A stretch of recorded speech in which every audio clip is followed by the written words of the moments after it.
Hey there, welcome back to the Business Freedom Podcast. My name is Lars Hedenborg. I'm the founder of Real Estate B School, co-founder of High Performance Real Estate Advisors in Charlotte, North Carolina. This is the good, the bad, the ugly of building a real estate team. This is kind of a special edition of the podcast where a little bit of a rant, a little bit of just sharing stuff with all of you. If you're looking to scale your real estate business beyond yourself, or maybe one admin and a buyer's agent, just kind of build a business worth owning. I want to share the good, the bad, the ugly of my journey, some lessons learned, some things to avoid to make the process easier for you. So today I want to get into what is the point of owning a business. You know, when we think of the real estate industry, if you've missed some of our other podcasts here, you know that we're really passionate about the future of the industry. It's my opinion that it's going to be tough to exist in our industry 3 to 5 short years from now if you're not taking a stand with what your business model is going to look like. I don't believe the top producing quote unquote real estate agent is going to be a dominant force in the future of our industry. There's too much money. There's too much technology. There's a lot of disruption going on, which if you don't know about it, you've got to get smart on it. I'm not going to dig into it because I've covered on another podcast. You got to dig into it yourself there. Anyway, so let's get into it. So what is the point? Why are we doing this? Right? This is not the easy path. Building a sustainable business is not necessarily the easy path. And a lot of real estate agents don't even realize that they are a business owner. And think about that for a second. You know, a real business has different aspects to it, right? So there's 6 key drivers that we focus on in Real Estate B School. It's the roadmap, right? You know where you're going. You have a marketing driver, a sales driver. That's the front stage of the business. Your operations driver, how you deliver the experience to your clients. You have your finance driver, how you track in your business, how you keep track of your numbers, your finances, your net worth, how you actually achieve financial freedom with your business. And then you've got the people driver, right? People underlie this whole equation. How do you find the right people and put them in the right seats? And so you've got to start acting like a business owner. And most agents and a lot of team leaders are busy just working in the minutia. And if I'm going to go into a productivity session where we're going to do some simple math on what you're worth every hour you're working, that'll stop that in terms of working the minutia. Even if you're running a small team or you're just a solo agent, you're still running a business, and that means money and tracking matters. If you're not tracking anything in your business, it's going to be tough for you to exist in the future. And I really mean that. And you've got to think about the key positions. I mentioned the drivers in the business, but things that have to get done on a regular basis every day. Either you're ignoring these things if you're a solo agent or a small team and you're not, generating buyer and seller leads consistently, or you don't have a buyer process, a seller process that kind of runs without you, or you're not tracking your finances, your net worth, or you don't have a people process, you're not attracting talent to your team. You're either ignoring these things or you're doing all of them, and neither of those is good. And there's 3 things I want you to write down. You have to leverage your marketing. Right? You have to use leveraged marketing principles. That's a big sort of cornerstone of what we study in Real Estate B School. Number 2, you have to generate and convert leads into clients systematically without your involvement. It doesn't mean you're not involved in it, but it has to live beyond you. All of these things do. Number 3, you have to deliver an outstanding client experience. And number 4, you have to be able to track the results. Those are the 4 things that you have to have happen on a regular basis for you to have a business worth owning. If you can't step away from your business for more than 30 days, it's not going to be a good thing. It's not going to be good in the future. And here's the striking truth, or the brutal truth, right? If you don't have a business, you have a job. If you can't step away from your business for any period of time, you don't have a job. And running your business is like a business, requires the CEO. So you have to start thinking about yourself as the CEO to implement systems, policies, and repeatable processes. And that's the least sexy side of real estate. Let me repeat. As the CEO, it's important that you look at your business as a system of systems which are policies and processes that are repeatable. And the goal of running a business is to generate cash flow from your business without having to work in the business. So that is the goal. The ultimate goal is to build systems in terms of your marketing, your technology, your people, build everything in a leveraged and sustainable way where you still provide a service differentiated from other agents in your market, and you don't have to do it working 7 days a week, 24 hours a day. And you also should look to maintain control of the client.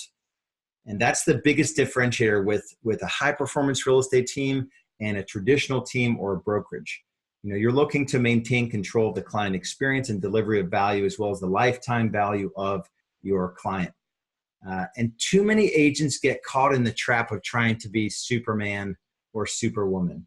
And that's not sustainable when it comes to the future of real estate. Like I said, I don't believe the top producing agent, the agent that sells 15 to 25, 30 homes, I think that agent is going to be marginalized. I think the discounters, the technology plays, and the premium service providers in our market, I think are going to make it difficult to play at that level.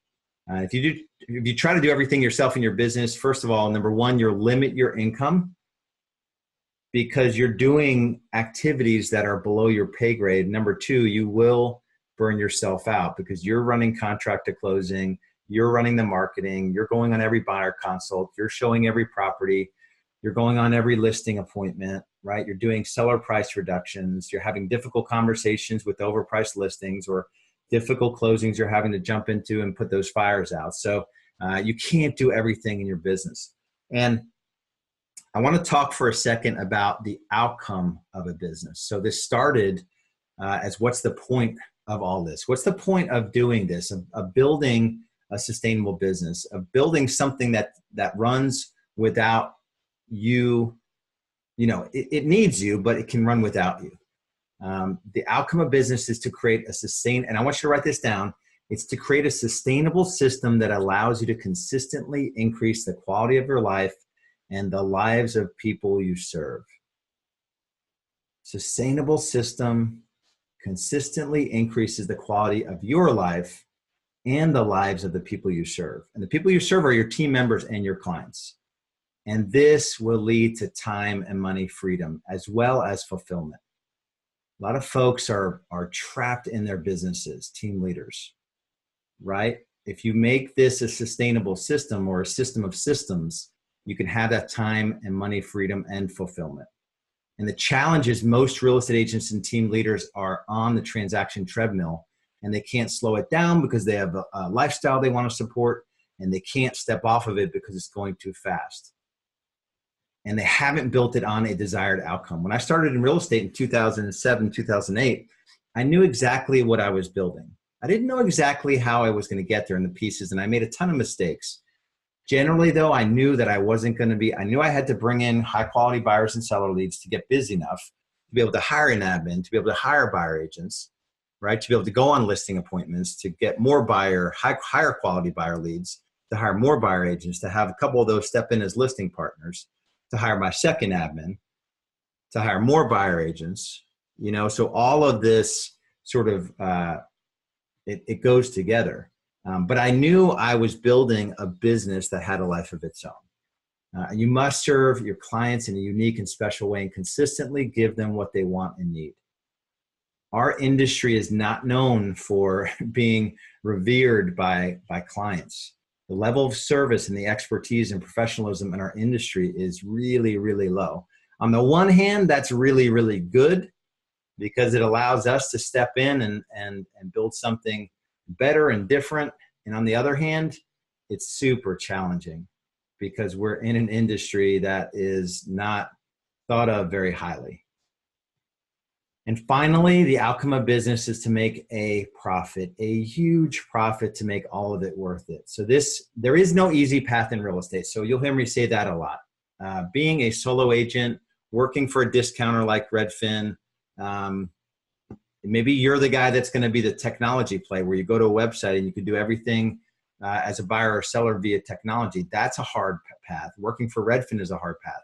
buying your leads from Zillow that's looking to marginalize the real estate agent and take as much of their commission check as possible through the cost of the leads they sell you. Right now, they're at about, a quarter of the commission check they're taking. If you look at, so nobody's looking out for your best interest unless you decide for yourself that you're going to go down this path of building a high performance real estate team. And I want to talk a little bit, and I'll end with this, talk a little bit about what makes a business grow. So everyone says they want to grow their business, right? But are you really taking the steps necessary to be able to do that? And the first thing is you have to consistently add more value than anyone else in your market. Are you really looking at every touch point, the first conversation, the text sequences, the email sequences? Are you looking at before the buyer consult, before the listing consultation? What are you doing? At the appointment, what are you doing? Are you serving them coffee in the office? Are you sending them brownies before you get together? At the actual appointment, how are you selling them on your services? When you take that client, right? When that client agrees to work with you, a buyer or seller, how are you treating them within 30 minutes after them making a decision to work with you? And then throughout the buying and selling process, how are you servicing them? If they're overpriced, what's the process to sit with them and do a market review? These are all things that we consider every day, and we look to optimize every day in my business, because we know this shift is coming in terms of, this shift. There's an economic shift that's going to happen here in the near term. There's also a big market shift in terms of just the technology and the way business is going to be done in the real estate industry. That's why we're looking at every little process in our business to make sure it's optimized so that the client gets the best experience, and our agents and our team members are treated really, really well as well. So you must fall in love with your clients, not your services. If your business is organized to meet your needs, and I did that for many years, and it led to a bankrupt culture. If it's organized to meet your needs instead of your clients, you'll ultimately have a job and not a business. And you have to draw the line between the purpose of your business and your own personal objective. So this thing, I don't care where you are in your business journey, you've got to start to look at your real estate business as a business that's independent of you. And the purpose of your business, it's a life of its own. It's independent of your personal objective. And if you've heard me talk about E-Myth and franchise prototype and building 10,000 and that whole conversation, here's the thing. To build a real business, even if you never plan on selling it, you have to plan as if you have an exit strategy. And an exit strategy, if you're not familiar, is basically you have to act as if you're going to sell your business at some point in the future. So just decide 5 years from now, I plan to sell my business, even if you don't. Most small businesses aren't worth selling because they're only worth about 3-4 times cash flow. In a real estate business, when you set it up the right way, it can serve you for 10, 15, 20 years in a highly, highly leveraged fashion. The year I did 450 plus sides, I worked 42 days that year. And I made more money than you ever could have imagined. And so we do this right, and you can really set it up in a highly leveraged fashion where it does have a life of its own and does operate at a high level, and your dollar per hour is off the charts. So you've got to act as if you have a business strategy. All right, so that's it for today. Hopefully that gave you a little bit of context about making the shift from just this production mindset that we're just all, not in love with, but we're fascinated by this production mindset and how many homes did you sell? Make that shift from production mindset to business owner mindset, right? What does it take to actually build this thing out like a business?